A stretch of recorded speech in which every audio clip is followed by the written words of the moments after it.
variabel, konstanta, dan tipe data.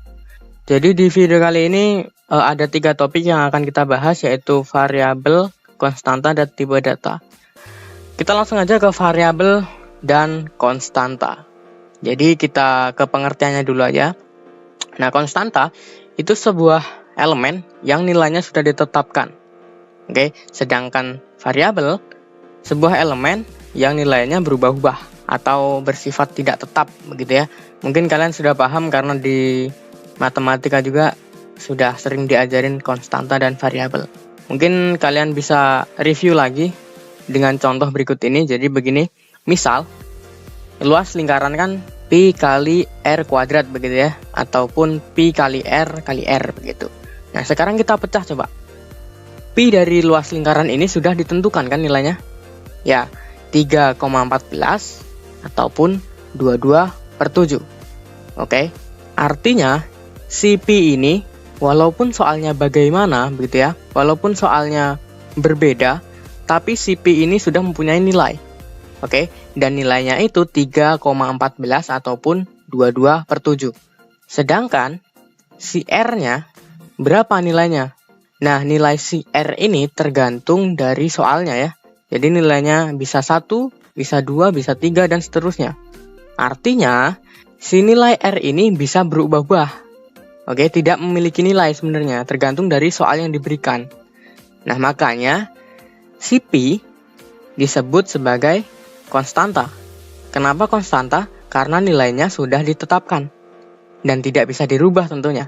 Karena memang dari rumusnya sudah seperti ini. Nah, sedangkan si R-nya itu disebut variabel. Kenapa variabel? Karena nilainya bisa berubah-ubah. Gitu ya. Atau contoh lain begini. Volume kubus. Rumusnya sisi kali sisi kali sisi. Kalau kalian perhatikan, sisinya bisa berubah nggak? Oke, bisa. Berarti sisinya ini adalah variabel. Dan volume kubus tidak menggunakan konstanta di dalam rumusnya. Oke ya, mudah-mudahan kalian paham dengan contoh ini. Dan mempunyai gambaran konstanta bagaimana, variabel bagaimana. Lanjut aja, konsep variabel dan konstanta. Yang pertama, konstanta dan variabel hanya menyimpan data secara sementara. Artinya memang datanya itu disimpan di dalam RAM. Dan RAM itu adalah tempat penyimpanan sementara. Kenapa kok seperti itu? Karena begini logikanya. Ketika kita membuat program, kita pasti di dalam source code-nya itu pasti ada konstanta dan variabel. Oke ya, pasti ada konstanta dan variabel. Nah, konstanta dan variabel ini hanya akan berlaku ketika program itu dijalankan. Bener nggak? Jadi kalau misalnya programnya nggak dijalankan, ya nggak berlaku, begitu. Artinya, ketika program dijalankan, otomatis dia memakan RAM kan? Dia memakan kapasitas RAM. Nah, itu kenapa si konstanta dan variabel ini hanya dapat menyimpan data secara sementara.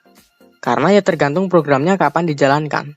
Jadi misal ya, konstanta dan variabel ini menyimpan datanya secara permanen begitu.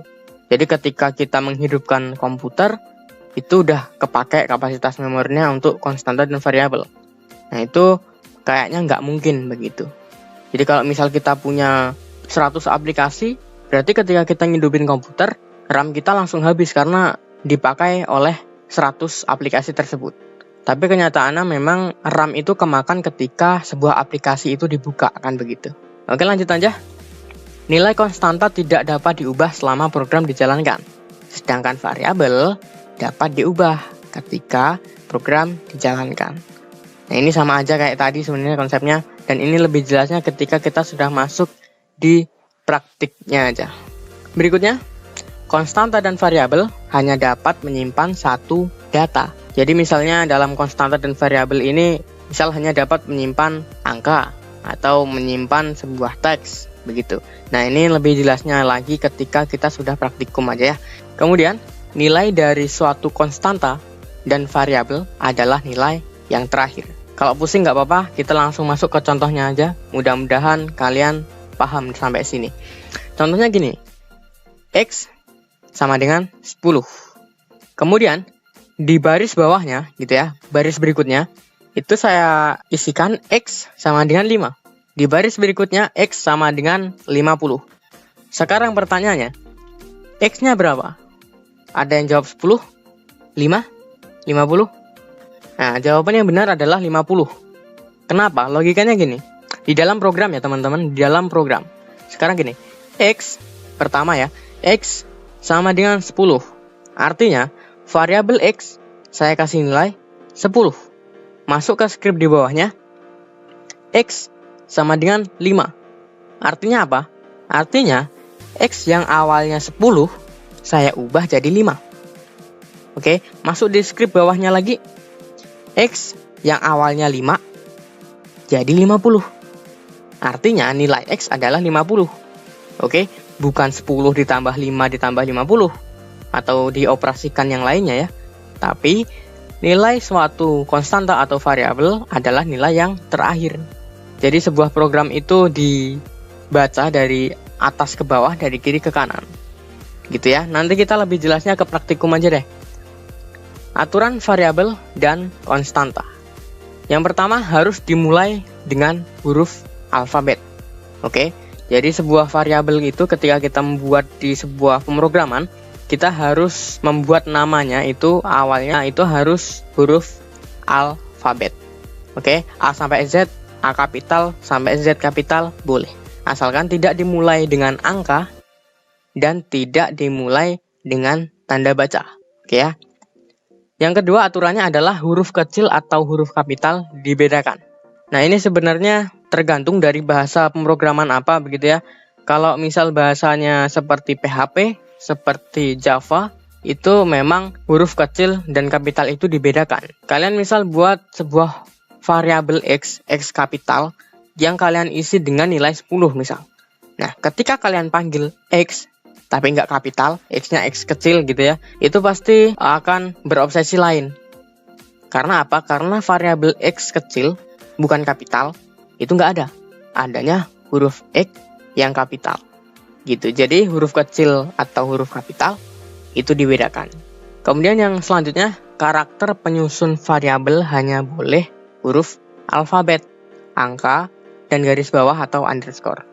Jadi misalnya kalian buat variabel yang memungkinkan 2 kata atau lebih gitu, ada sebenarnya teknik untuk mengganti spasi tersebut dengan underscore. Kemudian, tidak boleh menggunakan spasi atau bisa dibilang karakter putih. Nah, untuk mengganti spasi karena nggak boleh, ya tadi ada teknik menggunakan garis bawah atau underscore. Atau ada juga teknik yang namanya camel casing.